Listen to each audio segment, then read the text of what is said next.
Smoke from Canada's wildfires is choking millions of people there and along America's east coast. But the impact of human-induced climate change on the air we breathe has long been felt around the world, and it hurts the poorest the hardest. So what are governments doing to tackle it? This is Inside Story.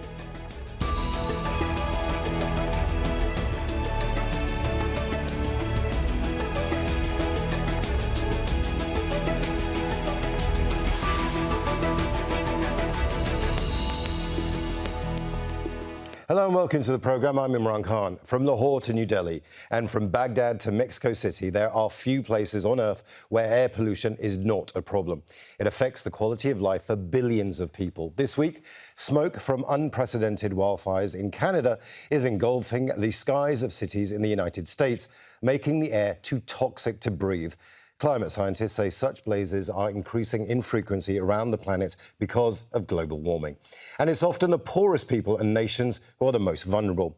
The UN has declared access to a clean and healthy environment a universal human right. So will that be taken up by governments to mitigate the impact of our changing climate?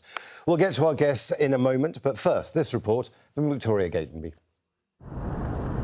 This is what hazardous air pollution looks like, and the 8 million residents of New York have been breathing it in this week. A result of hundreds of wildfires in Canada, it's disrupted the lives of millions of people in the northeastern United States. But air pollution has long been a problem around the world. The World Health Organization says it kills an estimated 7 million people a year. Most live in Latin America, Africa and Asia. Chile's capital, Santiago, is constantly struggling with severe air pollution. Scientists there say it's the most polluted capital on the continent. In summer we have the ozone pollution problem, and in winter we have the fine particulate matter pollution. Unfortunately, this makes pollution levels that are unacceptable in other countries, but which define life in Santiago. Air pollution affects people's lungs. Healthy lungs have wide open pathways, but poor air quality causes inflammation and narrows them, making breathing more difficult. Long-term exposure to air pollution is linked to respiratory diseases such as asthma, as well as heart disease and cancer. Last year, the UN General Assembly declared access to a clean and healthy environment a universal human right. But it's non-binding. Some governments are adopting measures to reduce air pollution. Authorities in the Indian capital, New Delhi, are banning coal power plants, limiting the number of vehicles on the road and stopping construction during times of peak pollution. But other countries, including Chad, do not have the resources. Environmentalists say the air pollution crisis is preventable and governments need to take the issue seriously. We need to get off the fossil fuels as quickly as possible, but we also need to adapt to those changes that we can't avoid. And we need better disaster response management. We need better systems to deal with these types of crises. Beyond the human cost, the World Bank says pollution accounts for more than $8 trillion in losses each year, or 6% of the global economy. Scientists say technological innovation is helping to tackle air pollution, but what's needed more is the political and social will to address the crisis. Victoria Gatenby for Inside Story.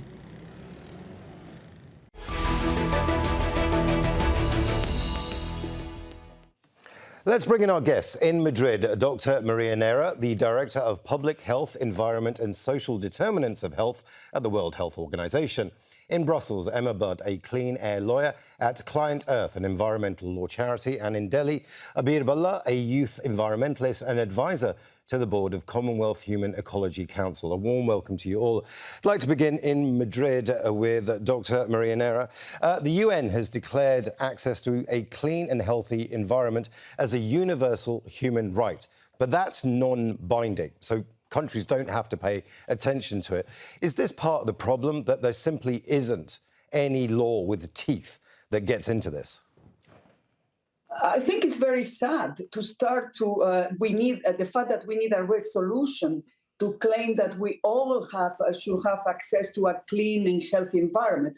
I think it should be something by default, but unfortunately it's not the case, and the air we breathe, for example, is responsible every year for more than 7 million premature deaths. So yes, if we need a legislation, if we need to use the law to go a little bit further on protecting the health of our people and their rights to breathe clean air and have a healthy environment, I think we should do it, and this will be very helpful as well. But, Doctor, there is a mechanism for all of this. There is the UN Security Council, and this is now a security issue for many countries around the world. So all of the mechanisms are there. What are the problems? What's the pushback from countries to try and pass a resolution?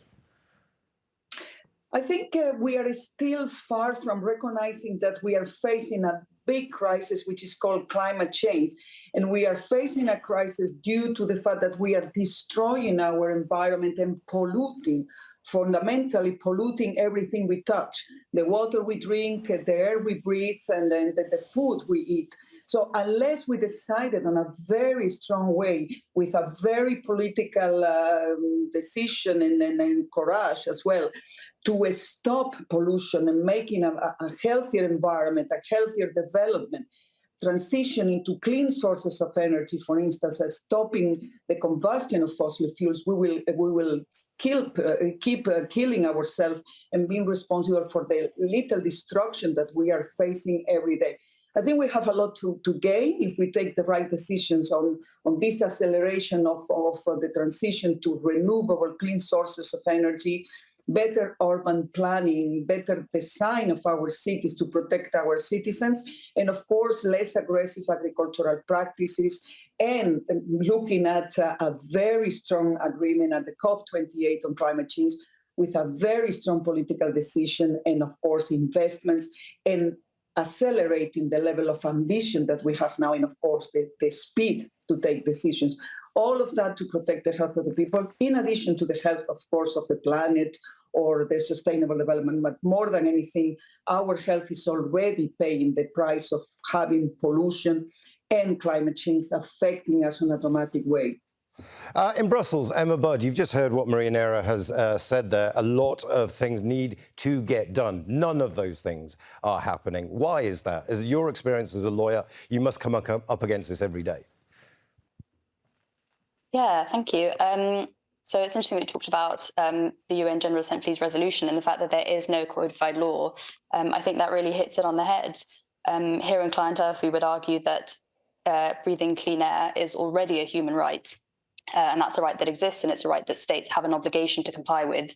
But until this is codified within a legal framework, I think it's easier to try and evade that obligation. That's why we try and bring litigations against decision makers, against public authorities, to draw to their attention this is an obligation which they already have and which they should already be enacting policies to comply with.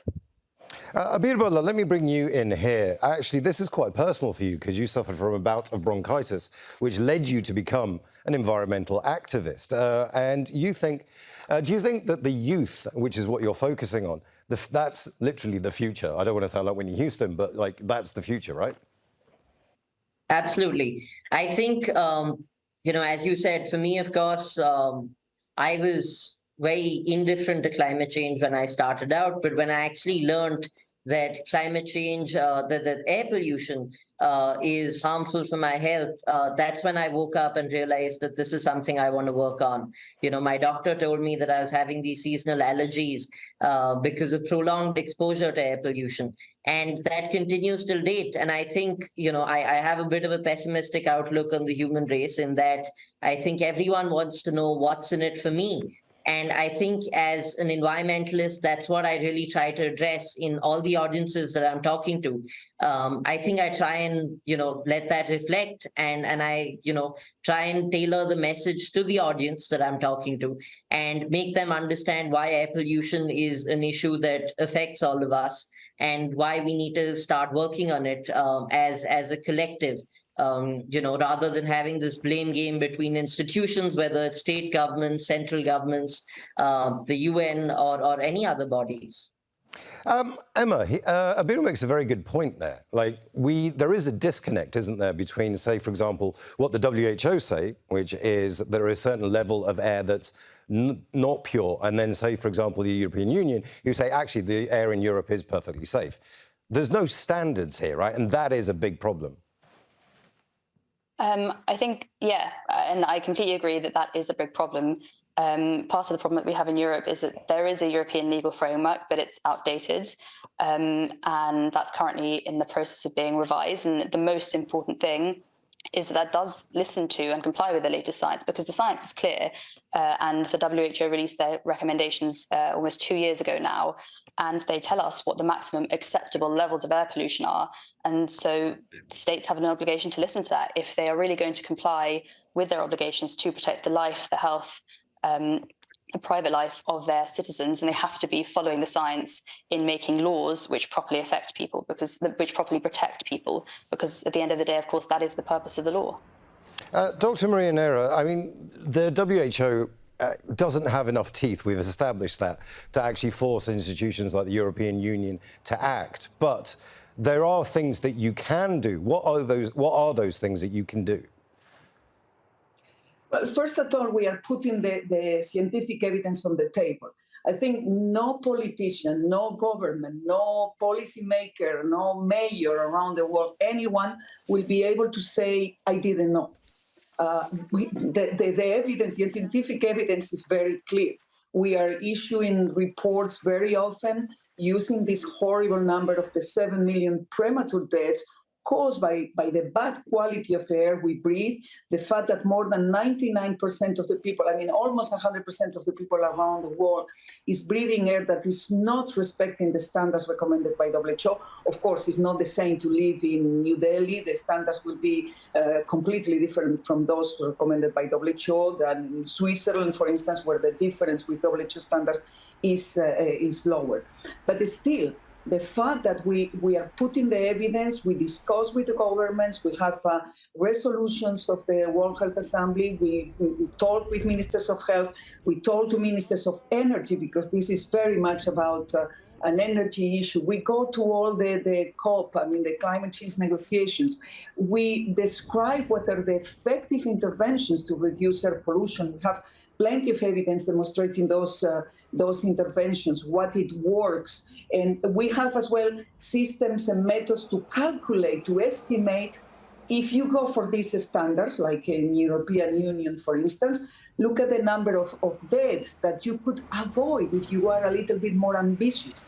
So it's a question now that there is something difficult to understand when you are saying there are 7 million premature deaths. And still there is not a strong reaction. It's very, very difficult to understand what's happened there. Why not? Let me bring in Abir Balla here. Abir, one of the key things here is getting governments to try and do something outside of institutions, outside of ASEAN, for example, or the European Union, or any kind of institution. What's the the reaction to you when you speak to politicians, when you speak to people? Is there any interest in trying to change things, or are you up against a brick wall?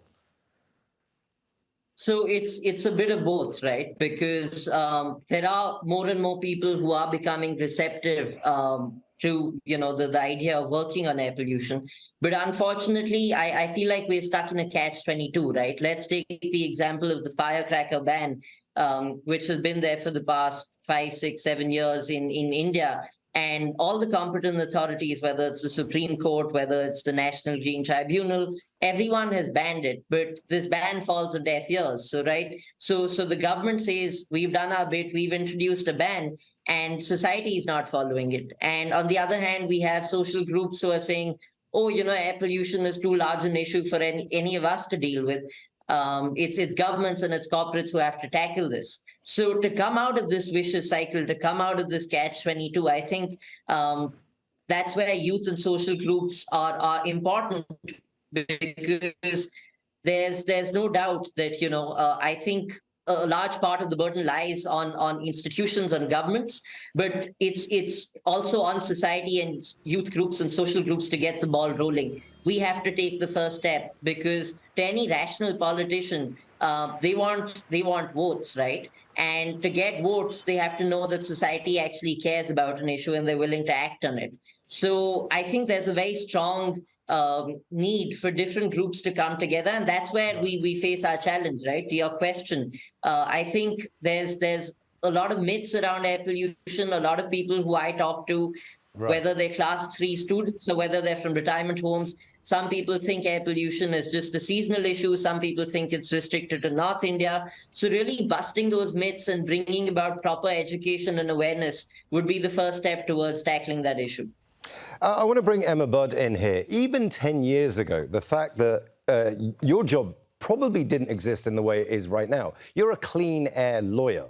Even 10 years ago, that must have been quite surprising to people. Have attitudes shifted? And with the people that you speak to in the European Union right now, are you being listened to? Well, I'm quite optimistic. I hope that we're being listened to. It's certainly encouraging that the European Union is currently in the process of updating the legal framework. It represents a recognition of the fact that we now know more than we did 15 years ago, the last time that the European air quality law was revised and came into force. So there is certainly an increasing recognition of how damaging air pollution can be and what level of air pollution is the maximum acceptable level. So I think thanks to the work of, for example, Dr. Nera, there is, from what I can see, an increasing awareness. Of course, we could always be doing better. And I think this falls within, again, this point about providing better information to the general public about the health impact of their air pollution. Again, the law could help with this. If there was this codified human right for a clean and healthy air environment, then governments would, I think, sit up and take more ambitious steps to clean up the air and also to inform their citizens. So these kind of two things go hand in hand. It's states taking more robust action to clean up the air and citizens becoming more aware of the impact of air pollution on their health and demanding more from their governments. And we're already some way along that path, but we could always be doing better. Well, I mean, let's talk about this always be doing better, because do you have, I mean, as an environmental lawyer, do you have an impact on policy? Are policymakers listening to your recommendations? Are they absorbing that into any discussions about the law? Talk us just quickly through the nuts and bolts of all of this. Yes, certainly. We've definitely seen an impact of our work. Our litigation has been particularly effective. So to give you an example, a few years ago, we at Client Earth brought a case against the Brussels government for their failure to properly put in place a monitoring network, monitoring the air quality in the city, which, of course, is the first building block to understanding the quality of the air that we breathe. We won that case, and as a result, the Brussels government had to adjust the way it was monitoring air pollution to bring it in line with the law. And since then has very publicly and openly stated that it was our litigation which prompted them to comply with the law more effectively, to comply with their obligations better. So our litigations are we're definitely seeing them take effect. Dr. Nera, that's the question I want to ask you. Emma Budd has had some success in influencing laws that are being passed. She's effectively a lobbyist for Planet Earth. Planet Earth does need lobbyists, right? That's what we need. We need somebody to be able to sell this idea to the United Nations. Do we need more lawyers involved? Is this a legal issue, do you think? I think it's definitely the role of lawyers and the litigations is extremely important. I would like to mention as well the case in UK that for the first time ever, we have on the death certificate of a little patient that passed away 10 years ago. For the first time on her death certificate is written air pollution as the cause of death and not only asthma. So I think this was extremely very nice legal battle as well that was won. But now we need a scale up on all of that. So to scale up, what we need is the commercial determinants. I mean, there are commercial interests, that's very clear. We need to, as a society, understand that if we don't accelerate this transition to clean sources of energy, we are all of that very much at risk from our health point of view, first of all. Second, we need more awareness as is increasing, no doubt, but still we need citizens to put a lot of pressure on their politicians. And for that, they need to understand the very clear connection between exposure to air pollution and lung cancer and chronic respiratory infections and stroke and cognitive development and all of those behavioral diseases that we are Dr. seeing. Nera, I'm just going to bring in Abid Bullah here. Abid, we've been talking about the law as possibly one way of actually getting governments to change. But that might work in the European Union. In the subcontinent, there are many, many other issues that require legal minds. It's also very expensive. Have you ever thought that I need to push the Indian legal system, maybe to get this to the Supreme Court? That's the kind of route I need to go down. Or do you think for India, for the subcontinent, maybe that's not the right approach? No, I think the legal route has been explored. And, of course, there's always scope to do more and to do better. But I feel like where we're lacking in not just India, but I think an issue that I've seen, talking to all my counterparts in South Asia as well, is more of an issue of implementation as well as social and political will, right? So, for example, as I said, there's a firecracker ban, or we've had a National Air Quality Commission which has been set up, but it's largely ineffective, right?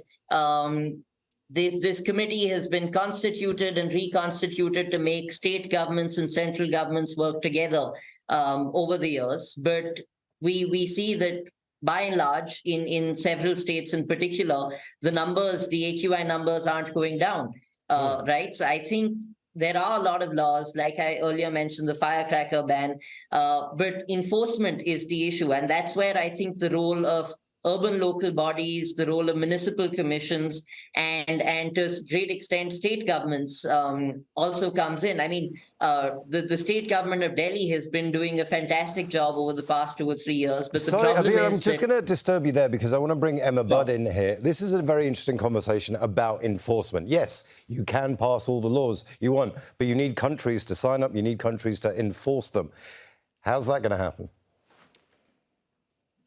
By giving civil society and citizens a route to access to justice. And I think that's really important. Again, we come back to this point about educating that Mr. Bulla has mentioned, about citizens being aware of the impact and things like air pollution are having on their health, and therefore empowering them with the knowledge to hold their governments, their decision makers to account. But on the other hand, also empowering them with the legal tools that they can go to court and hold their governments to account. And again, that's a matter of codification. That's a matter of making sure that you do have access to justice provisions within these laws. And that will correspond both to, those will benefit both individual citizens being able to go to court and civil society. So NGOs, again, going and holding governments to account and making sure that they are complying. So that's why we need these dual tools, both a high level of ambition in terms of the actual limits on air pollution and also a strong implementation enforcement network, which means that civil society and citizens are able to hold decision makers to account. We've talked so far, Dr. Nera, about lawmaking. We've talked about enforcement of those laws. But if you're going to pass anything, and the United Nations is a key player in all of this, you have to offer incentives.